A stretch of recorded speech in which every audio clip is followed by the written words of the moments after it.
أشهد أن لا إله إلا الله وحده لا شريك له وأشهد أن محمدا عبده ورسوله أما بعد فأعوذ بالله من الشيطان الرجيم بسم الله الرحمن الرحيم الحمد لله رب العالمين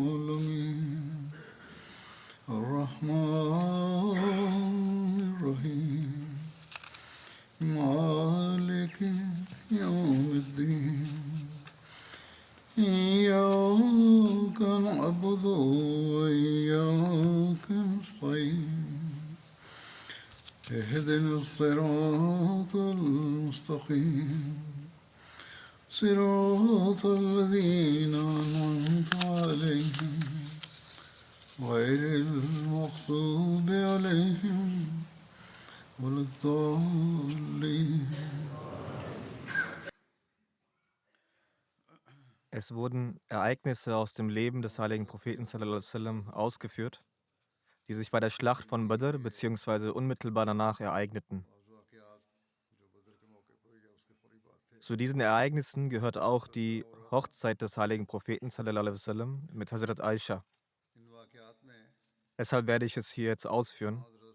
Nach dem Tod von der Mutter der Gläubigen, Hazrat Khadija, erschien eines Tages die Frau von Hazrat Usman bin Mas'un, Hazrat Khala bint Hakim, vor dem heiligen Propheten sallallahu alaihi wasallam und sagte: O Gesandter Allahs, wollen Sie etwa nicht erneut heiraten? Er fragte: Mit wem? Sie sagte: Wenn Sie möchten, können Sie auch mit einer Jungfrau heiraten. Und falls Sie beabsichtigen, eine Witwe zu heiraten, ist dies auch möglich. Er fragte: Wer genau ist die Jungfrau? Ihm wurde gesagt: Aisha binte Abu Bakr, die Tochter Abu Bakrs. Dann fragte der heilige Prophet sallallahu alaihi wasallam: Wer ist die Witwe? Sie antwortete: Sauda binte Zamma, die bereits den Glauben an ihnen angenommen hat und ihnen auch bereits Folge leistet. Der heilige Prophet sallallahu alaihi wasallam sagte zu Hazrat Khala: Gehe und spreche mit den Familien dieser beiden Frauen über eine mögliche Ehe mit mir. Nach der Erlaubnis des heiligen Propheten sallallahu alaihi wasallam ging Hazrat Khala von dort los und besuchte zuerst das Haus von Hazrat Abu Bakr Siddiq, um mit ihm über eine mögliche Ehe des heiligen Propheten sallallahu alaihi wasallam mit Hazrat Aisha zu sprechen. Hazrat Abu Bakr war zwar nicht zu Hause, jedoch seine Frau Hazrat Roman. Hazrat Khala sprach mit ihr. Sie gratulierte ihr und sagte dabei: O Roman, mit welch ausgezeichneter Segnung und Gunst sie hat Allah ihnen gewährt. Sie fragte: Von welcher Segnung und Gunst ist die Rede?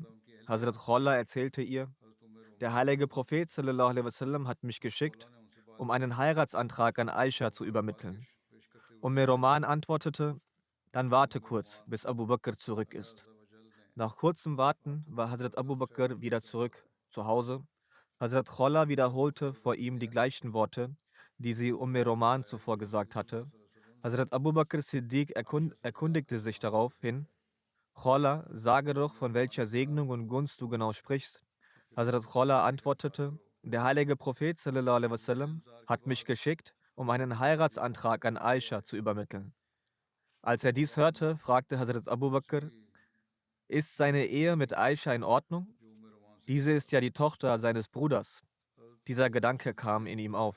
Hazrat Khala ging zurück zum heiligen Propheten sallallahu alaihi wasallam und erzählte ihm von dieser Frage von Hazrat Abu Bakr. Hierauf sagte der heilige Prophet sallallahu alaihi wasallam: Geh zurück zu ihm und sag ihm von mir aus: Im Islam bin ich dein Bruder und du mein Bruder. Deine Tochter darf mit mir heiraten. Also von der Scharia her gibt es hier kein Verbot. So ging Hazrat Khala zurück und legte Hazrat Abu Bakr dies vor. Er sagte daraufhin: Dann warte noch. Dann ging er raus. Hazrat Roman erklärte ihr: Mut'im bin Adi hatte mit ihm über eine mögliche Ehe seines Sohnes mit Aisha bereits gesprochen. Bei Allah, Abu Bakr ist noch nie ein Versprechen eingegangen, das er später gebrochen hätte. So ging Hazrat Abu Bakr zum Mut'im bin Adi, bei dem auch dessen Frau Fatah zugegen war. Die Frau sagte: O Ibn Kahafa, wenn wir unseren Sohn mit deiner Tochter vermählen, ist es dann möglich, dass du unseren Sohn dazu bringst, die Religion anzunehmen, an die du zurzeit glaubst? Hazrat Abu Bakr fragte Mut'im bin Adi: Würdest du mir die gleiche Frage stellen? Er fragte also beide, den Mann und seine Frau. Mut'im bin Adi antwortete: Ich habe das Gleiche zu sagen, was auch meine Frau gerade gefragt hat. Hazrat Abu Bakr ging schließlich dort wieder zurück von dort, während Allah hiernach jede Art von Bedenken, die Hazrat Abu Bakr in seinem Herzen in Bezug auf die Nichterfüllung dieses Eheversprechens verspürte, beseitigt hatte. Als Mut'im bin Adi also klargestellt hat, dass unser Sohn kein Muslim werden kann, war dieses Eheversprechen erledigt. Seine Bedenken diesbezüglich existierte nicht mehr. Danach sagte er zu Hazrat Kholla: Überbringe von mir aus dem heiligen Propheten sallallahu alaihi wasallam die Nachricht, dass ich meine Zustimmung für den Antrag gebe. Schließlich heiratete der heilige Prophet sallallahu alaihi wasallam Hazrat Aisha. Dieses Ereignis steht in Musnad Ahmad bin Hanbal. Hazrat Aisha erzählt, dass der heilige Prophet sallallahu alaihi wasallam nach der Hochzeit zu ihr gesagt hatte: Du wurdest mir zweimal im Traum gezeigt, bevor ich dich geheiratet habe. Ich sah einen Engel, der dich in einem Seidentuch trug. In einer anderen Überlieferung finden sich noch die Worte dieses Engels, der dem heiligen Propheten in dem Traum gesagt hatte: Sie ist deine reine Ehefrau. Ich sagte dem Engel: Mach das Tuch zur Seite. Er machte es zur Seite und was sah ich? Du warst es. Ich dachte mir, dass wenn dies von Allah aus ist, er es erfüllen wird. Dann wurdest du mir wieder in einem Traum gezeigt. Der Engel trug dich in einem seidenen Tuch. Ich sagte ihm: Mach das Tuch zur Seite. Er machte es zur Seite und wen sah ich? Dich. Dann sagte ich wieder, dass wenn dies von Allah ist, er es erfüllen wird. Diese Überlieferung von Hazrat Aisha steht in Bukhari. In dem auf die Lebensgeschichten der Gefährten basierenden Buch Al-Istiab gibt es eine von Hazrat Aisha überlieferte Erzählung, worin es heißt: Einmal fragte Hazrat Abu Bakr den heiligen Propheten sallallahu alaihi wasallam: O Gesandter Allahs, warum nehmen Sie eigentlich Ihre Frau nicht in der hochzeitlichen Verabschiedung endlich mit? Die Ehe mit Aisha wurde schon vollzogen, die Eheschließung, aber die Ruchsati, also die offizielle hochzeitliche Abholung der Braut von ihrem Elternhaus, hatte noch nicht stattgefunden. Hazrat Abu Bakr fragte dies von selbst, warum er die Ruchsati noch nicht angegangen war. Der heilige Prophet sallallahu alaihi wasallam antwortete: Weil mir die Summe der Morgengabe noch nicht zur Verfügung steht. Hazrat Abu Bakr gab ihm dann 12,5 Okia. Ein Okia entspricht 40 Dirham. Der heilige Prophet sallallahu alaihi wasallam schickte dieses Geld dann als Morgengabe an uns. Über das Alter von Hazrat Aisha zum Zeitpunkt der Ehe ist eine Meinungsverschiedenheit entstanden aufgrund der Historiker, der Autoren von Biografien und der späteren Überlieferer. Die Nichtmuslime erheben auch auf Grundlage dessen viele Vorwürfe. Prinzipiell ist jedoch festzuhalten, dass das Alter, in dem Hazrat Aisha geheiratet hatte, nichts Ungewöhnliches war, sodass unter den damaligen Mitmenschen Fragen aufgekommen oder Einwände erhoben worden wären. Wenn es etwas Unnormales gewesen wäre, ihr Alter, hätten die Heuchler oder die Gegner definitiv eine Welle an Einwänden und Vorwürfen losgetreten, also damals, zu Lebzeiten des heiligen Propheten. Aber in keinem einzigen Buch ist ein solcher Einwand von ihnen zu finden. Die Bücher, in denen das Alter von Hazrat Aisha zum Zeitpunkt der Ehe als außerordentlich jung angegeben worden ist, hat der gerechte Richter dieses Zeitalters, der verheißene Messias a.s., für haltlos und unbegründet erklärt. Er a.s. sagt, dass Hazrat Aisha 9 Jahre alt gewesen sein soll, sind ausschließlich haltlose und unbegründete Behauptungen. Durch kein einziges Hadith oder den Koran kann dies bewiesen werden. Hazrat Mirza Bashir Ahmed Sahib hat die Details der Hochzeit von Hazrat Aisha erwähnend geschrieben. Nach dem Tod von Hazrat Khadija heiratete der heilige Prophet sallallahu alaihi wasallam mit Hazrat Aisha Siddiqa radhiyallahu ta'ala anha. Es war das 10. Jahr nach der Verkündigung des Prophetentums und der Monat Shawwal, als diese Verlobung zustande kam. Damals war sie 7 Jahre alt. Jedoch kann festgestellt werden, dass damals schon ihre körperliche Entwicklung und Reifeprozess außerordentlich war, da es ansonsten keinen Grund gab, dass Hazrat Kholla bint Hakim die ihre Ehe in die Wege geleitet hatte, hinsichtlich einer Ehefrau für den heiligen Propheten sallallahu alaihi wasallam an sie gedacht haben soll. Jedenfalls, da sie aber zu dem Zeitpunkt noch nicht ihre volle Reife erreicht hatte, wurde, da, wurde das Nikah zwar verlesen, die Ehe wurde zwar abgeschlossen, aber die Ehe wurde zwar geschlossen, aber die Hochzeit noch nicht vollzogen.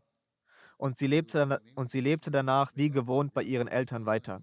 Im zweiten Jahr nach der Hijra, als nach der Eheschließung mittlerweile 5 Jahre vergangen waren und sie nun im Alter von 12 Jahren reif war, erschien Hazrat Abu Bakr beim heiligen Propheten sallallahu alaihi wasallam und regte ihn an, die Hochzeit nun stattfinden zu lassen. Daraufhin arrangierte er die Summe der Morgengabe und im Monat Schawwal im zweiten Jahr nach der Hijra wurde Hazrat Aisha von ihrem Elternhaus hochzeitlich verabschiedet und kam so als Ehefrau ins Haus des heiligen Propheten sallallahu alaihi wasallam.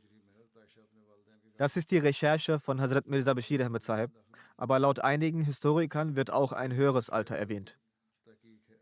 Zum Zeitpunkt der Hochzeit war die Mutter von Hazrat Aisha in einem Vorort von Medina namens As-Sunnah wohnhaft.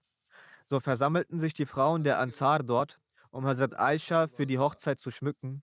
Danach ging der heilige Prophet sallallahu alaihi wasallam selbst dorthin und Hazrat Aisha wurde von ihrem Elternhaus verabschiedet und trat als Ehefrau in das Haus des heiligen Propheten sallallahu alaihi wasallam ein. Hazrat Mirza Bashir Ahmed Sahib schreibt über die Vorzüge von Hazrat Aisha und ihre Qualitäten.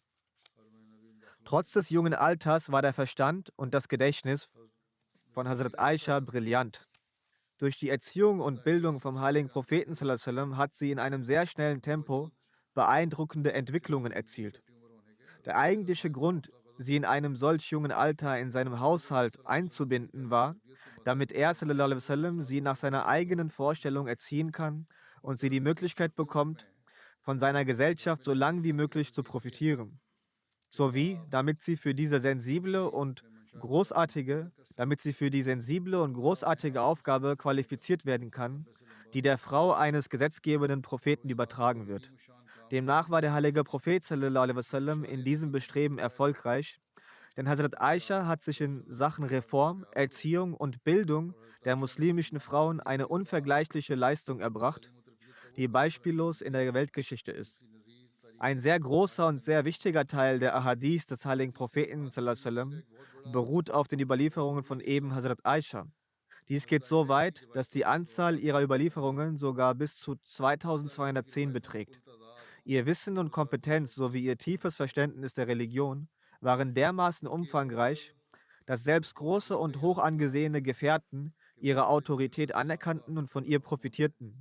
In einem Hadith wird überliefert, dass nach dem Ableben des heiligen Propheten sallallahu alaihi wasallam die Gefährten mit keiner intellektuellen Herausforderung konfrontiert wurden, deren Lösung bei Hazrat Aisha nicht gefunden wurde.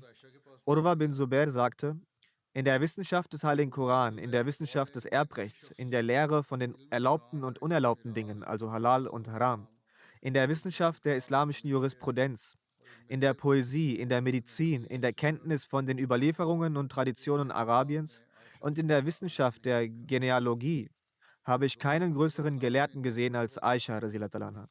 In Bezug auf die Eigenschaften des Verzichts auf weltliche Genüsse und Genügsamkeit war ihr Rang so hoch, dass sie einmal von irgendwoher eine Summe von 100.000 Dirham erhielt, die sie noch vor Sonnenuntergang als Almosen verteilte, obwohl sie an diesem Abend in ihrem eigenen Haus nichts zu essen hatte. Wegen dieser lobenswerten Eigenschaften, die schon zur Zeit des heiligen Propheten sallallahu alaihi wasallam ihren Glanz zeigten, wurde sie vom heiligen Propheten sallallahu alaihi wasallam besonders geliebt. Ein anderes Mal sagte der heilige Prophet sallallahu alaihi wasallam, es gab viele exzellente Menschen unter den Männern, aber nur sehr wenige unter den Frauen, die zu den Exzellenten zählen. Dann nannte der heilige Prophet sallallahu alaihi wasallam Asia, die Frau des Pharaos, und Maria, die Tochter des Imran, und fuhr dann fort, indem er sagte, also unter jenen Frauen, die zu den vollkommenen, exzellenten Gläubigen gehören. Und dann sagte er weiterhin, Aishas Überlegenheit über die restlichen Frauen gleicht der des Tarit über den anderen Speisen Arabiens. Bei einer Gelegenheit beschwerten sich einige der anderen Ehefrauen beim heiligen Propheten sallallahu alaihi wasallam über Hazrat Aisha, radhiyallahu anhu, wozu er nichts sagte.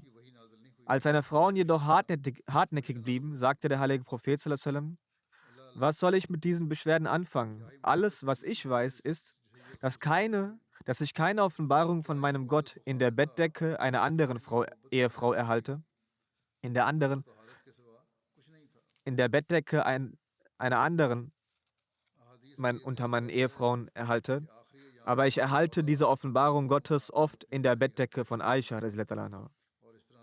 Gütiger Gott, wie heilig war die Frau, die mit dieser Auszeichnung versehen war, und wie heilig war der Ehemann, dessen Kriterium für eheliche Liebe nichts anderes war als Heiligkeit und Reinheit. In den Ahadith wird ebenfalls überliefert, dass Hazrat Sauda bint Samma in ihren letzten Tagen ihre Reihe Hazrat Aisha überlassen hatte.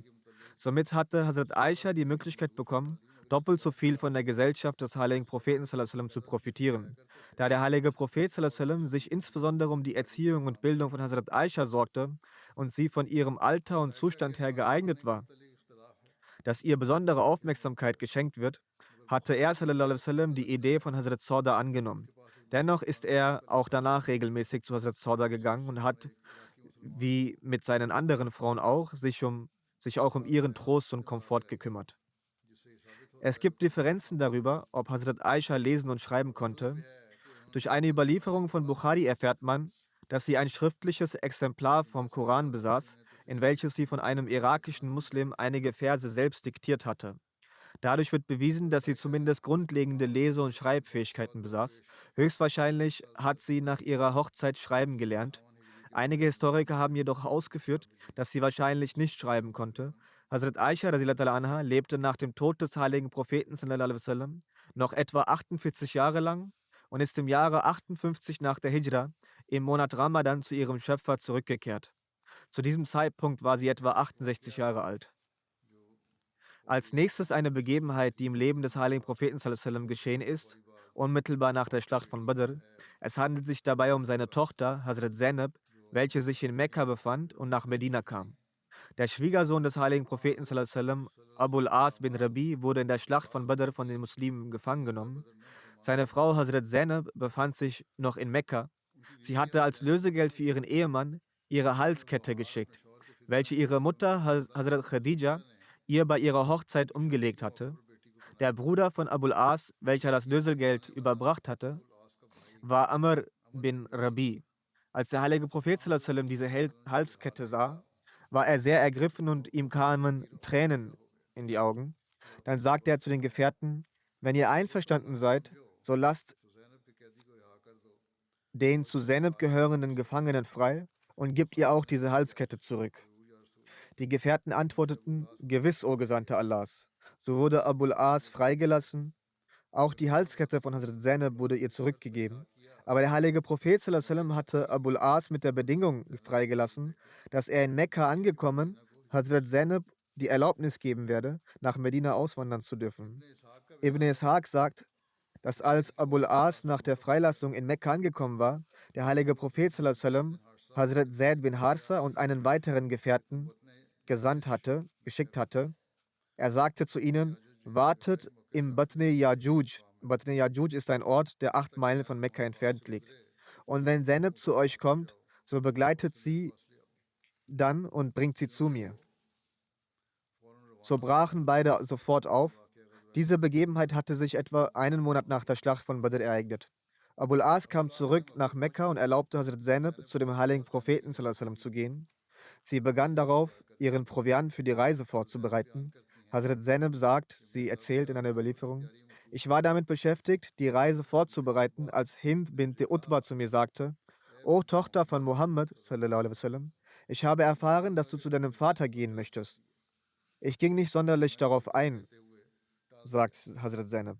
Daraufhin sagte sie zu Zainab, O Tochter von Am, gehe nicht auf diese Weise. Wenn du Proviant oder Geld brauchst, der dir auf deiner Reise nützt und womit du es bis zu deinem Vater schaffst, so habe ich bei mir alles, was du brauchst. Habe keine Angst vor mir. Frauen beherbergen nicht den Frust und Groll, den die Männer hegen.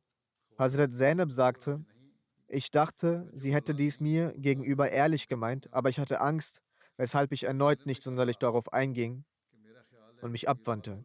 Ibn Ishaq sagt dazu: Hazrat Zainab hatte sich auf die Reise vorbereitet und als sie mit der Vorbereitung für die Reise fertig wurde, der Bruder von Abul As bin Rabi, Kanana bin Rabi, sein Kamel zur Verfügung gestellt hatte auf das sie sich setzte, und beide traten die Reise an. Und Kanana hatte seinen Bogen und Köcher mitgenommen, und er nahm sie bei Tageslicht mit, während Hazrat Zainab in einer Sänfte saß.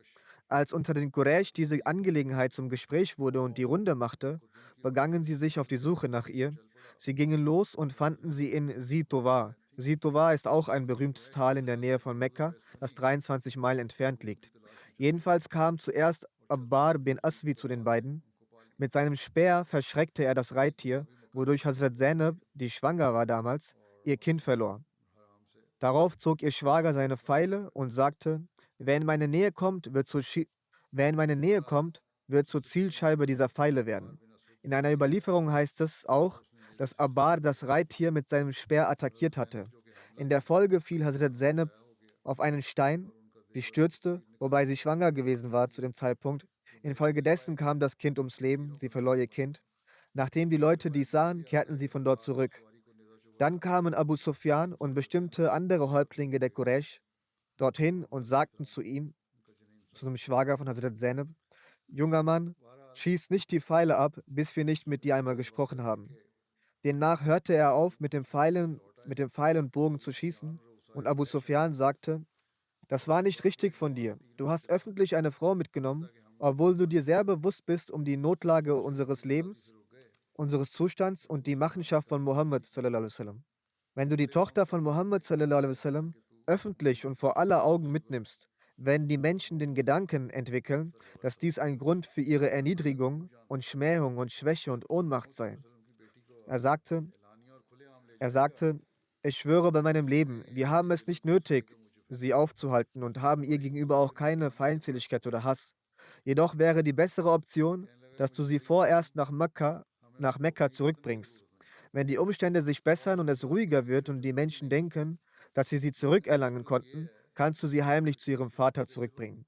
Kanana hielt sich an diesen Plan. Laut Ibn Ishaq verblieb Zainab 2 bis 4 Tage in Mekka, bis das Gerede aufhörte. Folglich wurde Hazrat Zainab in der Nacht Hazrat Zaid und seinen Begleitern anvertraut. Sie brachten Hazrat Zainab in der Dunkelheit der Nacht zum heiligen Propheten sallallahu alaihi wasallam. Imam Beheki berichtete von Hazrat Aisha über das Ereignis der Rückkehr von Hazrat Zainab aus Mekka. Er sagt, der heilige Prophet sallallahu alaihi wasallam gab Hazrat Zaid bin Harissa seinen Ring und schickte ihn nach Mekka, damit er Zainab begleitend sie zurückbringt. Mit Klugheit und Verstand gab er daraufhin diesen Ring an einen Hirten, welcher diesen zu Hazrat Zainab bringen sollte und es auch brachte.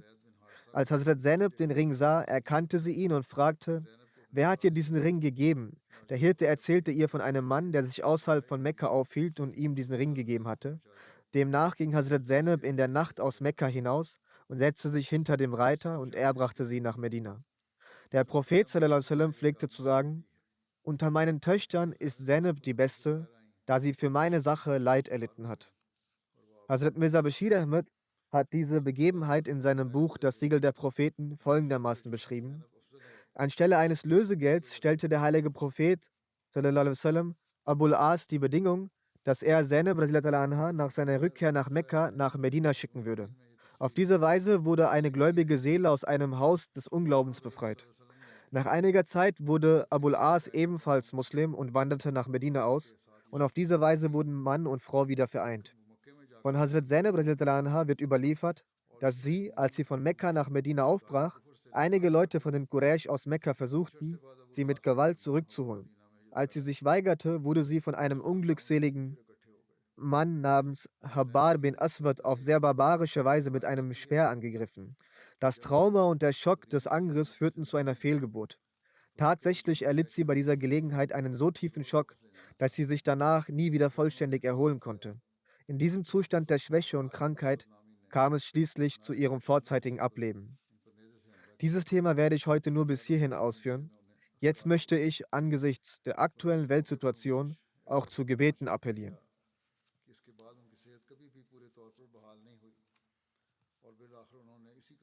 Seit einigen Tagen tobt der Konflikt zwischen der Hamas und Israel, weswegen die Bewohner beider Seiten, einschließlich Frauen, Kinder und älteren Menschen, die Zivilisten, dabei rücksichtslos und ohne einen Unterschied zu machen, getötet werden. Der Islam verbietet auch in Kriegssituationen das Töten von Frauen, Kindern und allen, die nicht am Krieg teilnehmen. Der heilige Prophet Mohammed sallallahu alaihi wasallam hat dies auch nachdrücklich betont und mit sehr viel Strenge angewiesen. Die Welt spricht darüber und die Faktenlage bestätigt dies auch gewissermaßen, dass die Hamas diesen Krieg begonnen hat und dabei die Bewohner Israels rücksichtslos getötet habe. Ungeachtet dessen, wie viele unschuldige Palästinenser die israelische Armee zuvor getötet hat,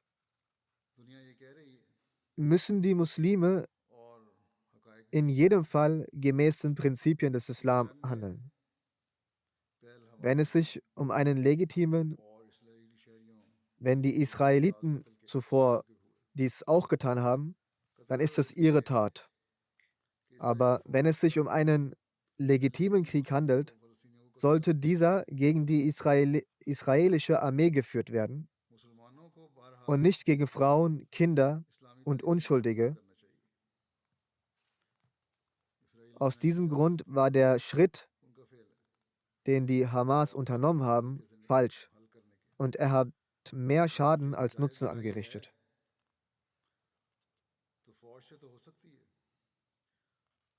Doch ungeachtet dessen, was geschehen ist, sollte auch die Vergeltung auf die Hamas beschränkt bleiben. Dies wäre ein Zeichen, ein Ausdruck für die richtige Vorgehensweise und wahre Tapferkeit. Allerdings ist das Verhalten der israelischen Regierung, was sie jetzt an den Tag legen, auch äußerst gefährlich. Es scheint, als gäbe es momentan keine Aussicht auf ein Ende dieses Konflikts. Es ist kaum vorstellbar, wie viele Unschuldige, darunter Frauen und Kinder, grundlos ihr Leben verlieren werden. Die israelische Regierung hat angekündigt, den Gazastreifen vollständig zu zerstören und dabei haben sie Dutzende von Bomben eingesetzt. Sie haben die Stadt förmlich in Schutt und Asche gelegt.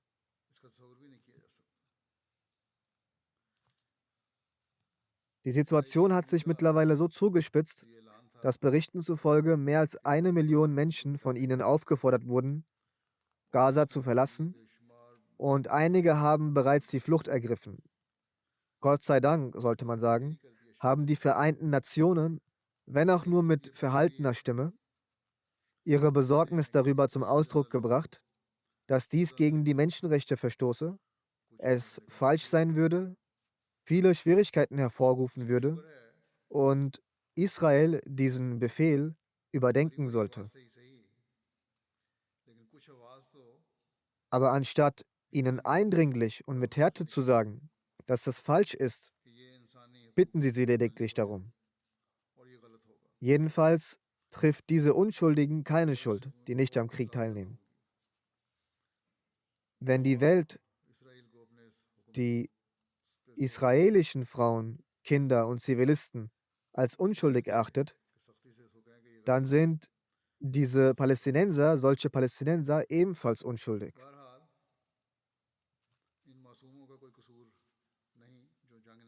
Als Anhänger der Volk der Schrift besagt doch ihre eigene Lehre, dass Totschlag und Blutvergießen auf diese Weise nicht erlaubt ist. Wenn den Muslimen vorgeworfen wird, dass sie Falsches getan haben, dann sollen diese Leute aber auch vor der eigenen Tür kehren. Wie dem auch sei, wir müssen sehr stark beten. Der Botschafter von Palästina hat hier im Fernsehen der BBC ein Interview gegeben. Auf eine Frage des Interviewers antwortete er, dass die Hamas eine militante Gruppe sei und nicht die Regierung. Die Regierung Palästinas habe nichts mit ihr zu tun. Doch gleichzeitig stellte er auch gegenüber und konfrontierte ihn damit, und dies auch vollkommen zu Recht, dass wenn wahre Gerechtigkeit etabliert worden wäre, wären all diese Dinge nicht passiert. Wenn die großen Mächte keine Doppelstandards aufgewiesen hätten bzw. aufweisen, könne es solchen Unfrieden und solche Kriege auf der Welt gar nicht geben. Er sagte also, lasst also von diesen Doppelstandards ab und die Kriege würden von selbst aufhören. Die gleichen Punkte erkläre ich im Lichte der islamischen Lehre schon seit geraumer Zeit. Vor mir behaupten sie zwar, ja richtig, genau, doch sind sie nicht bereit, danach zu handeln.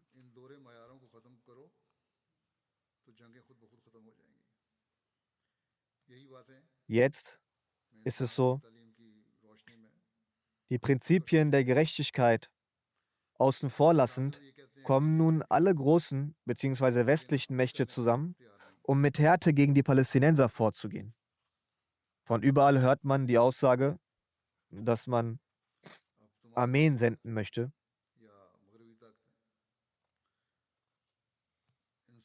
Darüber hinaus werden Bilder von Leidenden gezeigt, um zu betonen, wie viel Unrecht zugefügt wird. Falsche und verfälschte Berichterstattungen werden in den Medien gezeigt. An einem Tag kommt in den Nachrichten, dass es israelischen Frauen und Kindern so und so zugeht, dass ihnen diese und jene schlimmen Dinge widerfahren. Am nächsten Tag stellt sich heraus, dass es gar keine Israeliten waren, sondern Palästinenser. Doch dafür gibt es dann keine Entschuldigung seitens der Medien. Und für solche Palästinenser wird kein Mitleid zum Ausdruck gebracht. Diese Leute handeln nach dem Motto, wer die Macht hat, hat auch das Sagen. Sie werden sich nur vor denen beugen, in deren Händen sich die Weltwirtschaft befindet. Wenn man die Lage einmal genauer analysiert, so scheint es, als ob die großen Mächte darauf aus sind, den Krieg nur weiter zu befeuern, statt ihn einzudämmen. Diese Leute wollen den Krieg gar nicht beenden. Nach dem Ersten Weltkrieg gründeten die Großmächte den Völkerbund, um die Kriege zu beenden. Da sie jedoch die Anforderungen und Erfordernisse der Gerechtigkeit nicht erfüllten und darum bemüht waren, ihre eigene Dominanz aufrechtzuerhalten, scheiterten sie. Dann kam der Zweite Weltkrieg und es heißt, dass mehr als 7 Millionen Menschen ihr Leben dabei verloren haben. Das Gleiche sieht man heute mit der UNO. Diese wurde ursprünglich gegründet, um Gerechtigkeit in der Welt zu schaffen, die Unterdrückten zu unterstützen und zu versuchen, Kriege zu beenden. All dies ist jedoch noch lange nicht Realität. Jeder ist nur mit seinen eigenen Interessen beschäftigt. Der normale Bürger kann sich nicht einmal vorstellen, welche schädliche Folgen dieser Krieg haben wird, der aufgrund von Ungerechtigkeiten stattfindet. Alle Großmächte jedoch sind sich der schwerwiegenden Folgen bewusst. Trotz dessen wird der Herstellung von Gerechtigkeit keine Aufmerksamkeit geschenkt. Und es ist auch niemand bereit, darauf die Aufmerksamkeit zu lenken.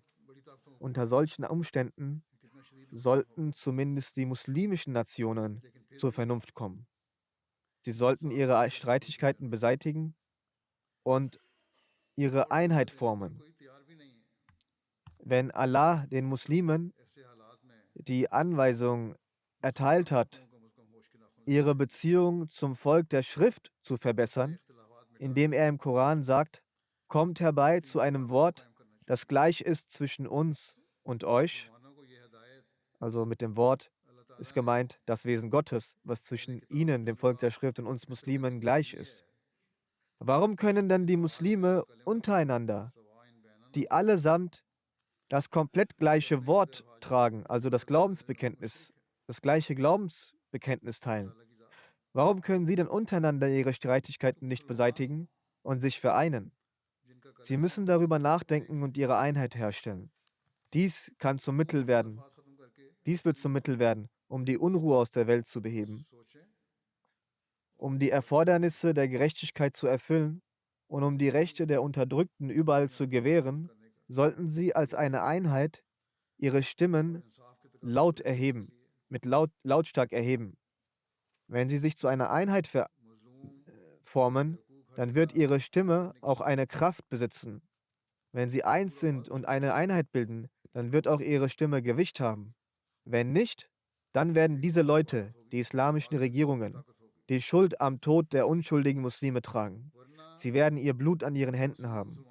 Die Worte des heiligen Propheten sallallahu alaihi wasallam sollten stets vor Augen gehalten werden und das sollten diese Mächte sich auch zur Aufgabe machen, nämlich sich vor Augen halten, dass sowohl dem Unterdrücker als auch dem Unterdrückten beiden geholfen werden sollte. Sie sollten dieses Gebot verstehen.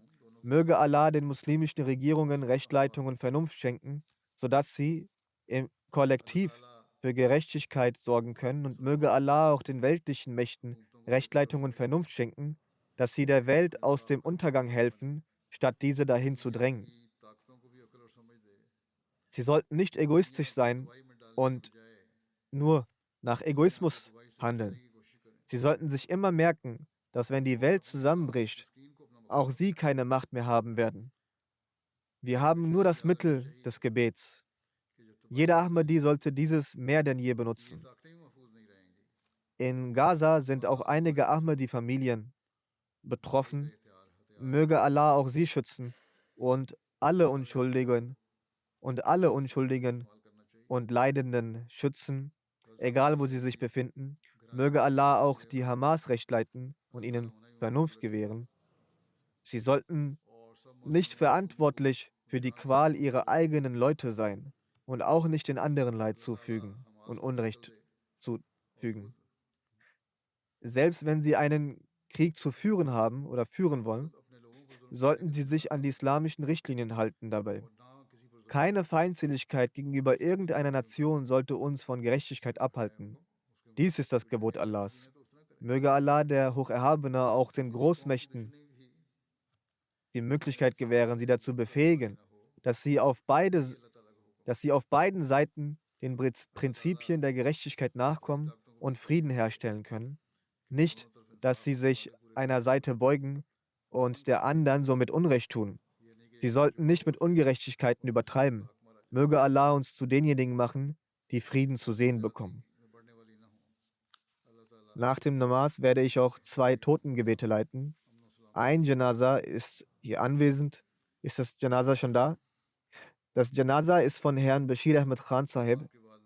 Er wohnte hier im Vereinigten Königreich in der Halqa Masjid Fazl. Er starb in den vergangenen Tagen im Alter von 92 Jahren. Wahrlich Allah sind wir und zu ihm kehren wir heim.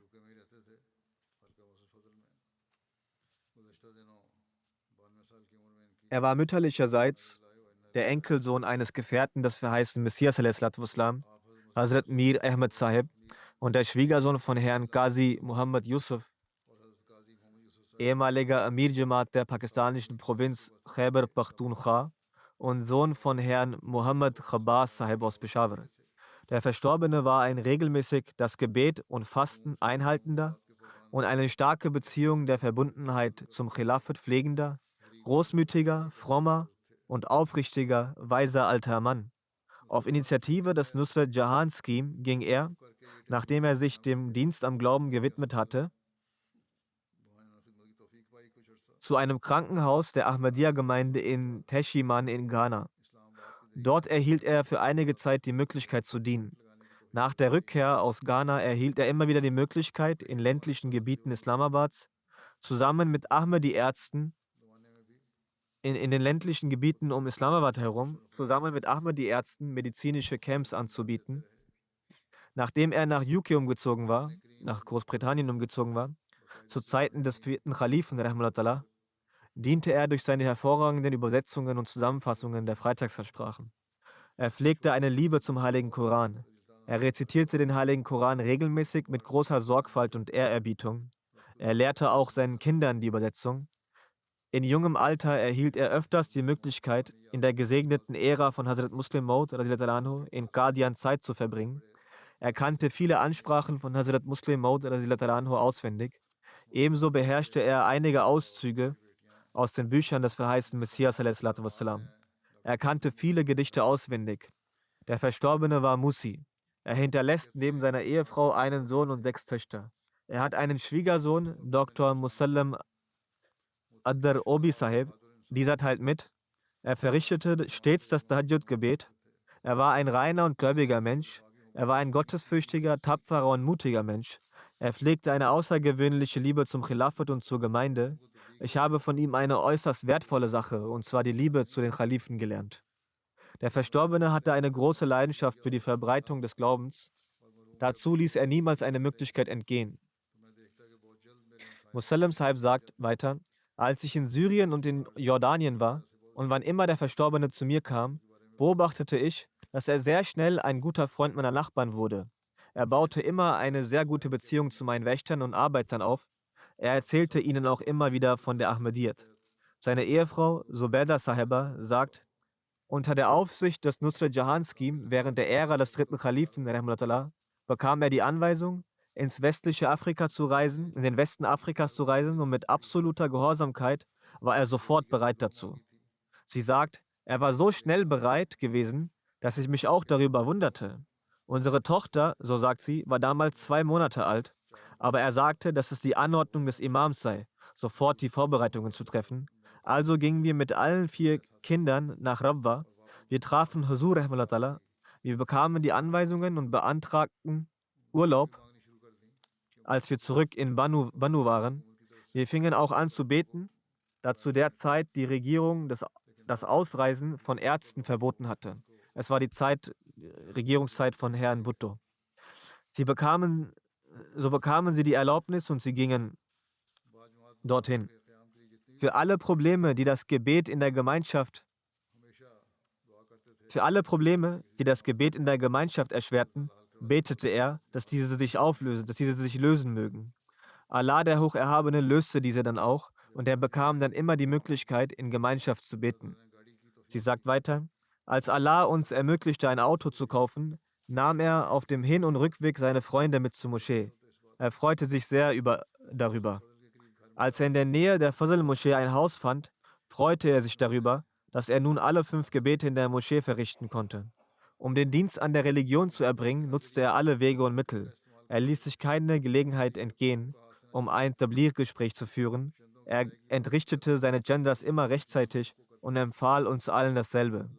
Möge Allah, der Allmächtige, ihm Gnade und Barmherzigkeit erweisen und seinen Kindern ermöglichen, seine frommen Taten weiterzuführen. Es wird auch ein Totengebet in Abwesenheit von Frau Wasima Begum Sahiba verrichtet, die Ehefrau von Dr. Shafiq Saikal Sahib war. Herr Dr. Shafiq Saikal Sahib war ehemalig stellvertretender Vorsitzender der Gemeinde in Multan und auch stellvertretender Wakilut Tasnif. Sie starb im Alter von 99 Jahren. Wahrlich Allahs sind wir und zu ihm kehren wir heim. Die Verstorbene war auch Musia gewesen. Sie hinterlässt neben ihrem Ehemann noch 3 Söhne. Dr. Shafiq Saikal Sahib, ihr Ehemann, schreibt, meine Ehefrau war die Nichte von Herrn Sheikh Mushtaq Hussain Sahib, einem Gefährten des verheißten Messias wassalam, und die Tochter des Märtyrers Herrn Qazi Sheikh Bashir Ahmed aus Lahore und die Nichte von Frau Sayyida Wasim Sahiba. Sie hatte in der Ära von jedem Khilafat eine tiefe Beziehung zum Khilafat. Und sie blieb mit dem Khilafat in jeder Epoche loyal verbunden. Ihr Enkel Herr Muhyiddin Sahib sagt, meine Oma hatte einen außergewöhnlichen Geist der Opferbereitschaft in sich. Sie befasste sich oft mit den Rouhani Khazain. Er sagt weiter, da mein Großvater ein Waqf Sindhi ist, fragte ich sie einst, ob auch sie Waqf sei.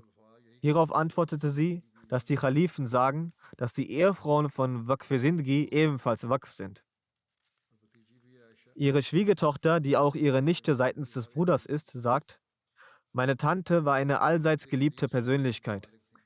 Im Eid der Lajna wird geschworen, dass man bereit ist, sein Leben, Besitz, Zeit und Nachwuchs stets zu opfern.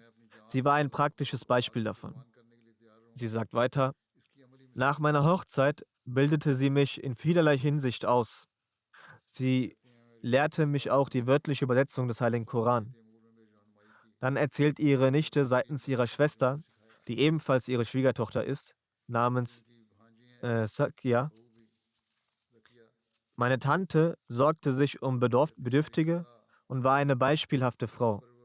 Jeder liebte sie. Sie hat noch nie etwas von ihrem Mann abgelehnt. Sie war ein selbstloses Wesen, die stets bereit war, anderen Menschen zugute zu kommen. Ihre Schwester, Frau Neima Jamil Saiba, sagt, sie war sehr liebend, liebevoll, wie eine Mutter. Im Alter von 50 Jahren wurde ich Witwe. Allah, der Hocherhabene, schickte sie wie einen Engel für mich. Sie half mir und leitete mich immer in jeder Hinsicht. Weiter sagt sie, sie betete nicht nur viel, sondern erfüllte auch die Rechte der Mitmenschen. Hierfür übernahm sie die Verantwortung der Heirat einiger Mädchen. Sie sah arme Dorfbewohner nie minderwertig an. Sie versuchte stets den bedürftigen Angestellten finanziell zu helfen. Möge Allah der Hocherhabene ihr vergeben und gnädig sein mit ihr und ihre Kinder auch dazu befähigen, ihre Wohltaten fortzuführen.